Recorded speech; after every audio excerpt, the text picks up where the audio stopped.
You ready? What about the timer? Can you start it from over That's there? what I'm. Yeah. 3, 2, 1. How do the psychosocial stages of development affect the conflict within a person's life? A psychological study by Dr. Naylis. The thesis of her study.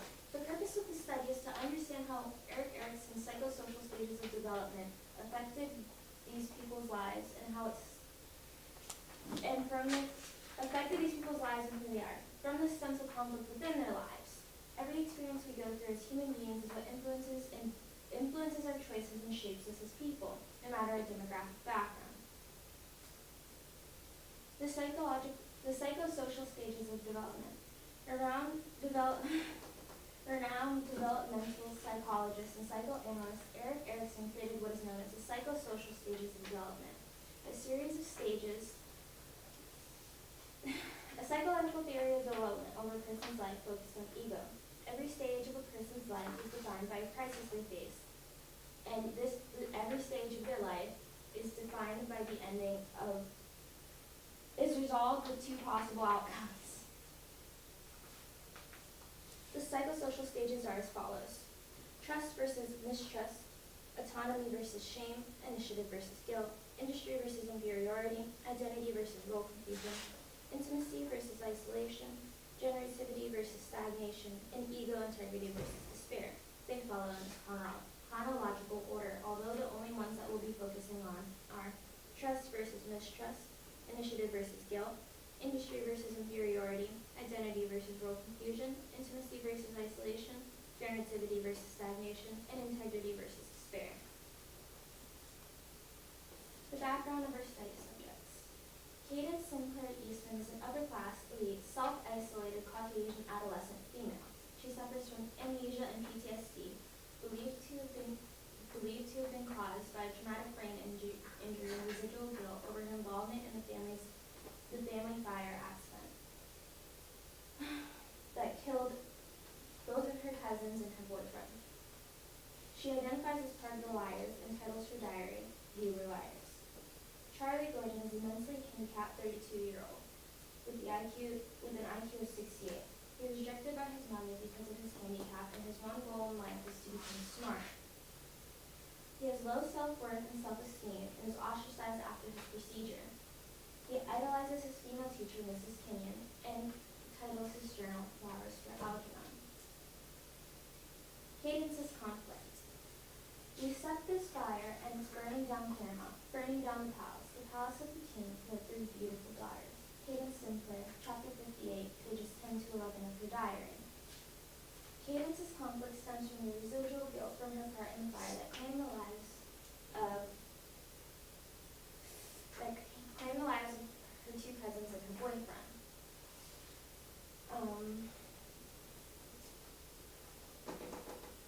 What went wrong? Trust versus mistrust. My story starts before the accident. June of the summer I was 15. My father ran off with some woman he loved more than us. Chapter 2, page 2. It tasted like salt and failure. The bright red sheen of being unloved soaked the grass in front of our house. Chapter 2, page 2. Both excerpts from her diary.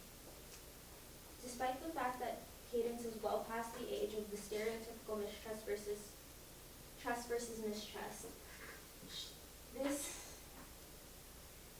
this incident shakes her entire schema, otherwise known as the way she views the entire world. It makes her feel that the world is unreliable and unstable, and that she's undeserving of a stable and loving parent. Industry versus inferiority. Let me snap. She said to get a hold of myself. Right now, she said. Be normal, because you are, because you can be. Don't cause a scene, she told me. Breathe and sit up. I did what she asked. Chapter 2, page 10. Mommy found me. She made me act normal, because I was, because I could be. She told me to breathe and sit up, and I did what she asked. Again. Chapter 11, page 8. Both of these quotes follow an incident where Cadence was thrown into a fit of hysteria from her emotions, and her mother, instead of comforting her, decides to make her feel ashamed of her emotions, as if she isn't allowed to actually feel them. Cadence's mother's strict, cold, unemotional responses to maintain their image. Such rigid and impassive responses and expectations negatively impact Cadence emotionally. She isn't able to completely feel what she's supposed to, and these strict and rigid social expectations make it hard for her to understand her own emotions and deal with them accordingly. Identity versus role confusion. You're sinful. No one is mean. No one is wrong. Chapter 1, page 2 of her diary. However, I'm not immune to the feeling of being viewed as a mystery, as being sin-prey, as part of the privileged clan of special people, and as part of a magical, important narrative just because I am part of this clan. Chapter 15, page 11. The family calls us the liars, and we probably deserve it. Chapter 4, page 3. Cadence forms her identity through group mentality. She isn't able to distinguish that she's an individual even outside of these groups. She molds her views and morals to whichever group she finds that she exists in, whether it be the Sinclairs or the Liars. She's not an individual, and because of this, she lacks strong character as well as sense of self. She isn't able to make decisions for herself, or really know who she is as a person. How did the psychosocial stages affect her conflict? Cadence's inner conflict, the residual guilt left over from the family fire, negatively impacted her psyche.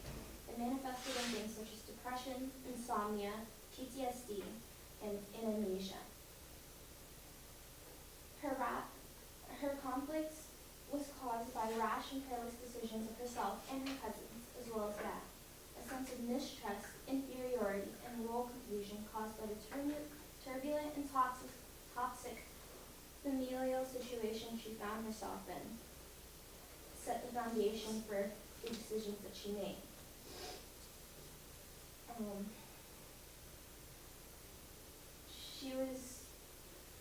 She was deprived in psychological capacity and clarity to have made the right choices and deal with her family problems accordingly. Charlie's conflict. Progress Report 1, March 5th, 1965. Miss Kenyon says maybe they can make me smart. I want to be smart. My name is Charlie Portland. Page 1. Charlie's self-worth, self-image, and self-esteem all are determined by his intelligence to him. He lacks the standard capacity for knowledge as others, and will go as far as to undergo an experimental procedure to change it. His self-worth, self-esteem, and self-identity are all directly tied to his intelligence levels. What went wrong? Initiative versus guilt. Anyway, that test made me feel worse than all the others because they did it over 10 times with different amazes and Algernon 1 every time. Page 2. He wrote something down on a paper and I got scared of failing the test. Page 1. Charlie's self-worth is directly tied to his intelligence levels, and because of this, he feels that he's unworthy of attention and unworthy of love because of the fact that he fails to meet the same educational requirements of everyone else.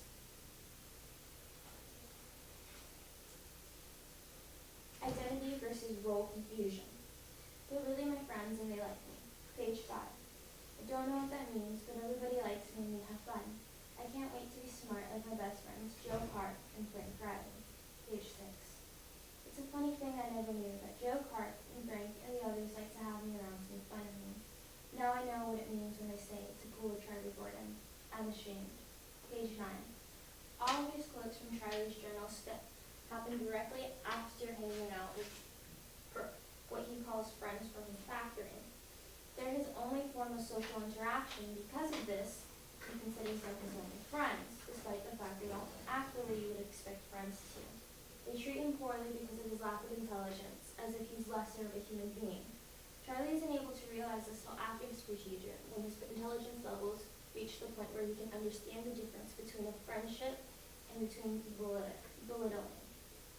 As he discovers that the social group he once relied on to give him a sense of belonging actually taunts him, his sense of self shifts from positive to negative. He isn't able to identify that he is a worthwhile person without the opinions of the others surrounding him. Intimacy versus isolation. I got up the next day to ask Miss King to have dinner with me tomorrow night to celebrate my bonus. Page 11. I don't understand why I never noticed how beautiful Miss Kinney really is. Now every time I see her, she grows younger and more lovely. Page 11. The thought of leaving her behind made me sigh. I'm in love with Miss Kinney. Page 12.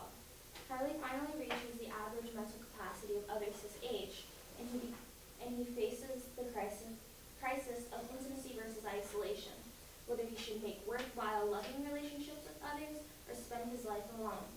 He decides that Miss Kinney is the one that he wants to spend his life with. He ends up with a favorable outcome of making a loving, worthwhile relationship that will help support his self-esteem and show him that he really truly is worthwhile. Generativity versus stagnation. How strange it is that people of honest feelings and sensibility who would not take advantage of a man born with legs or arms or eyes. Such people think nothing of abusing a man born with low intelligence. Page 15. Seeing the past more clearly, I have decided to use my knowledge and skills to work in the field of increasing human intelligence levels. Who is better equipped for work in the field of increasing human? Who is better equipped for this work? Who else has lived in both worlds? These are my people. Let me use my gift to do something for them. Page 16. Charlie is faced with the crisis of being able to leave something behind worthwhile and positive on the world. This lasting impact will last longer than he will, and will be something that he's remembered by, which inadvertently affects his sense of self-worth. He becomes less absorbed with his own life now that he's accomplished his own goals of becoming smart and wishes to focus on bettering the world around him. Ego, integrity versus despair. It's slipping away like sand through my fingers. Page 19. Please, please let me not forget how to read and write. Page 21. I don't know why I'm dumb again, or what I did wrong. Maybe it's because I didn't try hard enough. Page 22 to 23. As Charlie begins to deteriorate, he's faced with a crisis of ego, integrity versus despair. Whether his life was worthwhile and it's okay to be himself, or whether it was wasted and for nothing. Because of the fact that he's finally achieved his goal of becoming intelligent, and the fact that it's now being taken away from him, he's thrown into a sense of despair. He doesn't understand why and how it's going away as he becomes slower and slower. Yet again, he feels inadequate because of his lack of intelligence, and it brings out the negative outcome of the stage.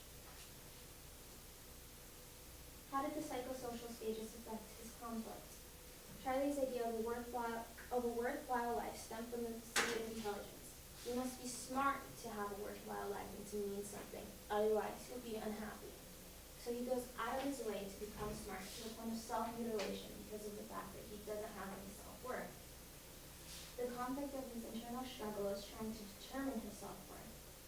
Guilt over his lack of intelligence pushes him to the limit of self-mutilation, and role confusion warps his feelings toward himself before a brief period of happiness during the intimacy stage.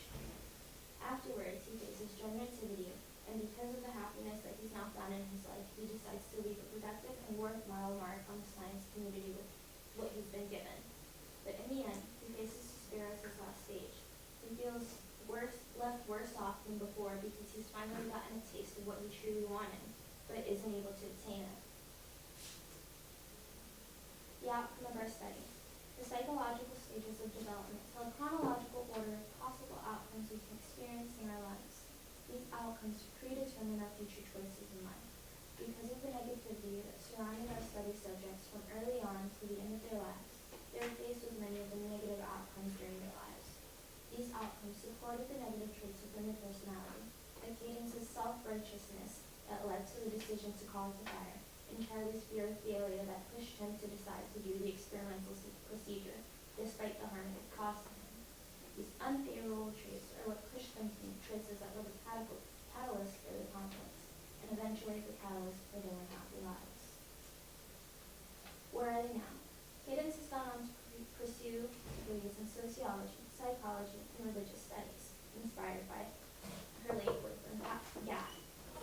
After a brief estrangement with her family, she reunited with her mother after her grandfather's death. The sole heiress to Sinclair fortune, after opening up to her family about that night, she sold the island off before splitting the inheritance among her aunts so that they wouldn't have to worry about financial troubles anymore. is now known as Dr. Cadence Sinclair Eastman and has written several books on the study of PTSD, traumatic brain injuries, and amnesia.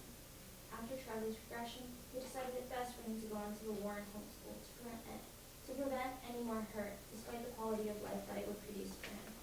Creator died in their care of natural causes. That is all that is known of him.